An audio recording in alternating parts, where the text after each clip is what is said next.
Gaya dan aksi Jokowi selalu mengundang perhatian warga ibu kota. Ibu-ibu rupanya juga selalu menanti kehadiran orang nomor satu di Jakarta ini. Bagaimana tingkah para ibu dalam mengidolakan Jokowi? Saksikan liputan berikut ini. Orang nomor satu di DKI Jakarta, Joko Widodo atau yang kerap disapa Jokowi, selalu menjadi perhatian warga, tua, muda, dan anak-anak.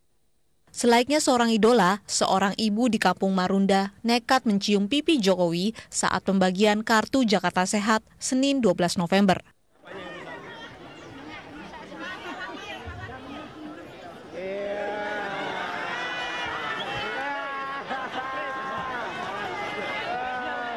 Pada Rabu 14 November di Balai Kota DKI Jakarta, tempat kerja Jokowi, seorang ibu tiba-tiba menangis tersungkur di depan Jokowi.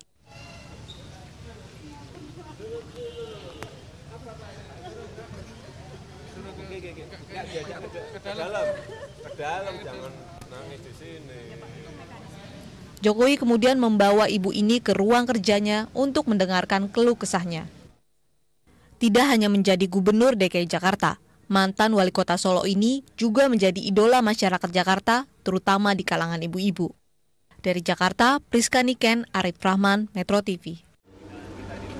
Gubernur DKI Jakarta Joko Widodo bersama Kapolda Metro Jaya Irjen Pol Putut Eko Bayuseno meresmikan kantor polisi subsektor Pluit Timur yang berada tepat di samping Taman Kota Waduk Pluit, Penjaringan, Jakarta Utara, Kamis 16 Januari 2014. Turut hadir dalam peresmian tersebut, Kapolres Metro Jakarta Utara Kombes Pol Muhammad Iqbal, Wali Kota Jakarta Utara Heru Budi Hartono, serta Direktur Utama PT Jakarta Propertindo Budi Karya Sumadi.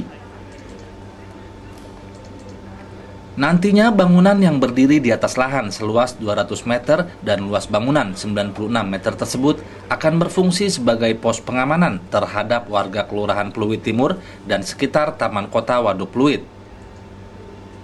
Sebelumnya, kantor polisi subsektor Pluit Timur yang berdiri sejak tahun 2003 ini dibongkar dan direlokasi saat normalisasi dan penataan Waduk Pluit dilakukan beberapa waktu lalu.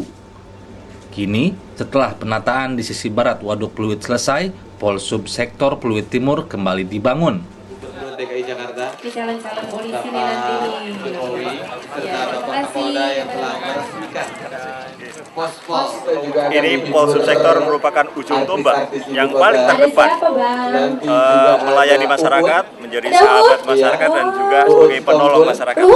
Yang kedua, ini juga mendukung kebijakan Bapak Gubernur. Di depan kita ini nanti suatu saat akan menjadi tempat wisata yang luar biasa. Oleh karena itu, kami mempersiapkan dari sisi pengamanannya dengan membangun Pol Subsektor di pas dekat waduk yang nantinya akan menjadi tempat wisata ini. Ya.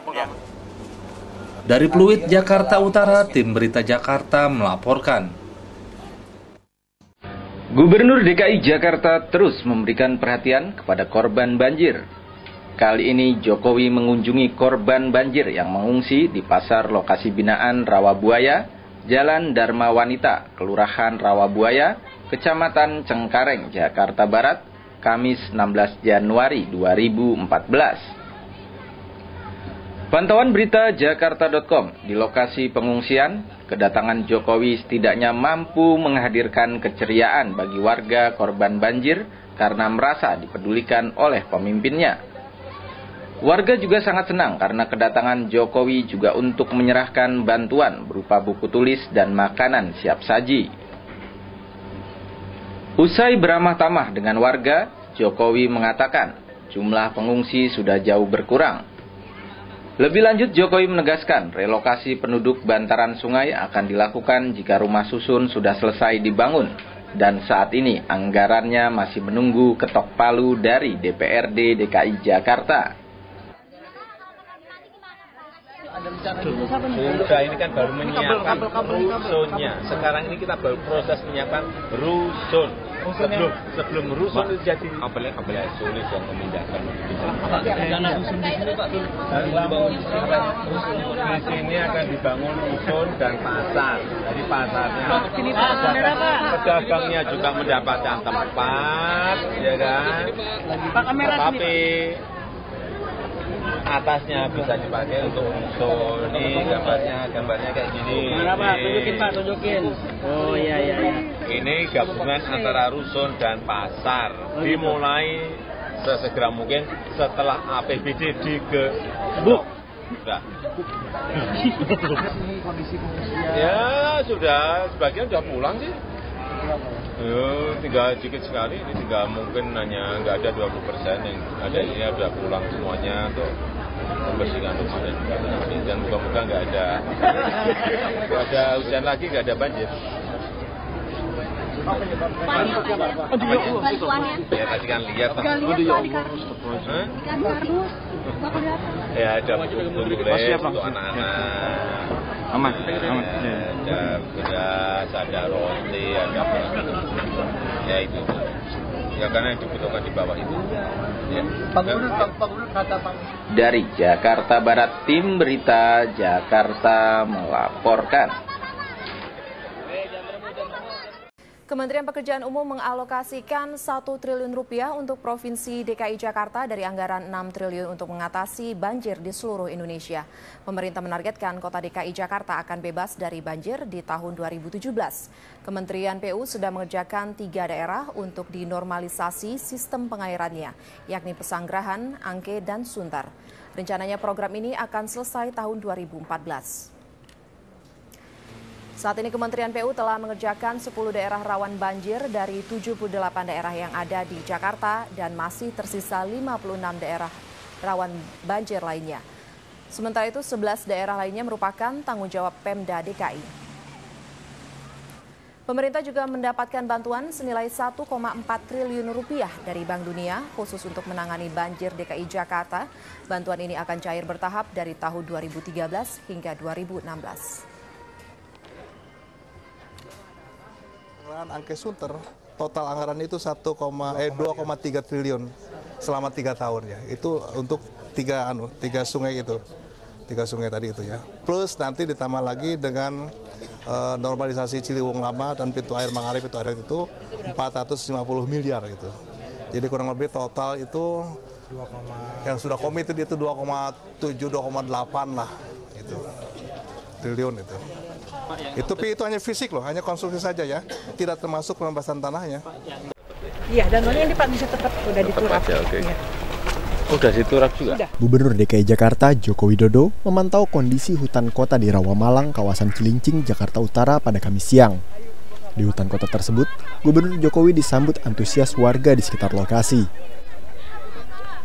Dalam kunjungannya, Jokowi mengecek berbagai tanaman yang ditanam di lahan seluas 4,7 hektar. Rencananya, pemerintah Provinsi DKI Jakarta akan membeli setiap lahan yang potensial untuk dibuat taman terbuka hijau bagi masyarakat. Setiap lahan yang ada dimanapun memang mau kita beli untuk jadikan ruang terbuka hijau, jadikan embung, jadikan ruang terbuka hijau, jadikan embung terus. Memang baru setahun, dan kita ini sekarang saya mau sisipkan tanaman-tanaman yang cepat tumbuh, yang fast growing species kayak ini trembesi, sengon, jabon, eukaliptus, itu semuanya fast growing spesies yang cepat tumbuh. Eukaliptus, siapa tadi? Sengon, kemudian trembesi, jabon, ada 4.000. Rencana pembuatan taman terbuka hijau di DKI Jakarta selain untuk tempat bersosialisasi bagi warga, juga bermanfaat untuk membantu menyerap air dan mencegah banjir. Untuk menunjang akses jalan menuju hutan kota Rawamalang tersebut, Pemprov DKI Jakarta akan membuat jalan yang layak serta di bagian sisi yang dilewati sungai akan dibuatkan jalan inspeksi. Dari Jakarta, Dimas Raditya, Kantor Berita Antara mewartakan. Pemirsa, kemacetan arus lalu lintas di ibu kota sudah menjadi program utama Gubernur termasuk Joko Widodo. Ya, Pemprov DKI Jakarta di bawah kepemimpinan Jokowi terus menggerakkan berbagai rencana untuk mengatasi kemacetan sehingga prediksi 2014 Jakarta macet total tidak akan terwujud. Jakarta terus dihantui dengan kemacetan parah, bahkan diprediksi lalu lintas Jakarta akan lumpuh total pada tahun 2014. Jumlah kendaraan yang tidak terkendali dengan pertumbuhan kendaraan mencapai 14% tiap tahunnya, tidak sebanding dengan pertambahan jalan sekitar 0,01%. Untuk itu, Gubernur DKI Jakarta Joko Widodo meneruskan program untuk mengatasi kemacetan dan menggelontorkan program baru seperti kereta dalam tanah, subway, MRT, hingga penambahan 1.000 armada bus Transjakarta. Terkait anggaran, semuanya terus dibahas bersama Badan Legislatif. Itu yang mau dijadikan buat. Tentu saja selain transportasi massal. Transportasi massal itu kan jangka sedang, jangka panjang. Yang jangka pendek itu baru kita garap habis-habisan dengan Polda. Di bawah kepemimpinan Jokowi, Pemprov DKI juga akan membangun elevated busway atau jalur bus Transjakarta Layang, Ciledug Blok M dengan anggaran 1,4 triliun rupiah. Proyek ini akan dikerjakan hingga pertengahan 2015. Bukan hanya penambahan sarana dan prasarana angkutan massal, pembatasan jumlah kendaraan begitu mendesak. Saran daripada pihak kepolisian pertama ya memang harus membuat suatu terobosan-terobosan baru. Bagaimana ada suatu keseimbangan antara adalah membangun masalah prasarana jalan, termasuk juga mungkin pembatasan lalu lintas. Jokowi tengah berencana mengadopsi sistem penertiban lalu lintas elektronik negara Norwegia. Terakhir hari Minggu lalu, Jokowi membahas penerapan Electronic Road Pricing atau ERP sebagai upaya pembatasan jumlah kendaraan di jalan bersama Menteri Perindustrian dan Perdagangan Norwegia Trond Giske. Bagaimana sistem pembayaran penggunaan kendaraan masih dibahas. Kalau ini diterapkan itu akan mengurangi. Saya nggak ngerti berapa persen, nanti saya mau minta kalkulasi dulu. Ini dilaksanakan mengurangi berapa persen. Selain nanti policy yang lain, memang ini kalau pengen cepat, kita nggak mungkin nunggu MRT sampai 2019, nggak mungkin nunggu monorail lagi 4 tahun lagi. Saya kira memang harus diputuskan dengan sebuah policy. Kombinasi penambahan angkutan massal dan pembatasan kendaraan pribadi diharapkan mampu mengeluarkan Jakarta dari momok berupa macet. Tim Liputan Metro TV, Jakarta.